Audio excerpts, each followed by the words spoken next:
James, a CEO, exuded power.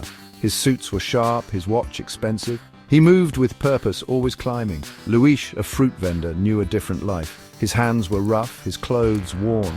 He pushed his cart, hoping for a sale. One day their paths crossed. Luis, desperate, approached James. His son was ill, needed medicine. Could he spare a few dollars? Just a small help. Hope flickered in Luis's eyes. James frowned, impatient. "Sorry," he muttered, "not even a glance." Time was money and he had none to waste. He strode away, leaving Luis standing there. Shoulders slumped. The city noises seemed to mock Luis's despair. Years passed. James's star rose higher. His company thrived. He bought a mansion, a yacht, everything money could buy. He forgot about Luis, about that brief encounter. He believed success was his due, earned through hard work and ruthless ambition. But fate, like a river, changes course. The market crashed. James's empire crumbled. His fortune vanished overnight. He lost everything: his money, his power, his friends. He was alone, adrift in a sea of despair. He found himself wandering the familiar streets, a shadow of his former self. The city, once a symbol of his triumph, now mocked him with its indifference. He was lost, with nowhere to go and no one to turn to. One day his feet led him to a bustling fruit stand.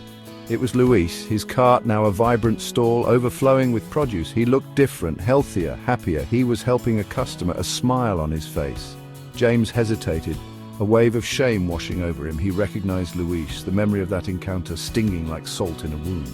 He expected anger, bitterness. Instead, Luis looked at him, his eyes widening in recognition. "James," Luis said, his voice warm. He didn't mention the past, the refusal. He simply offered James a piece of fruit, a gesture of simple kindness. James, taken aback, could only stare. "Life is unpredictable," Luis said, handing him the fruit. "One day you're up, the next you're down. What matters is how we treat each other along the way." His words, devoid of judgment, struck a chord in James's heart. James, humbled, took the fruit. It tasted sweeter than anything he'd ever eaten. He realized then the emptiness of his previous life, the hollowness of his achievements.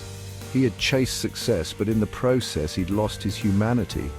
He thanked Luis, his voice thick with emotion. He didn't ask for handouts, only a chance to work, to learn from this man who had faced adversity with grace and emerged stronger. As he worked alongside Luis, James felt a change within him. He was rediscovering compassion, humility, the simple joy of honest labor. He had come full circle, not to his former glory, but to something far more valuable: his humanity.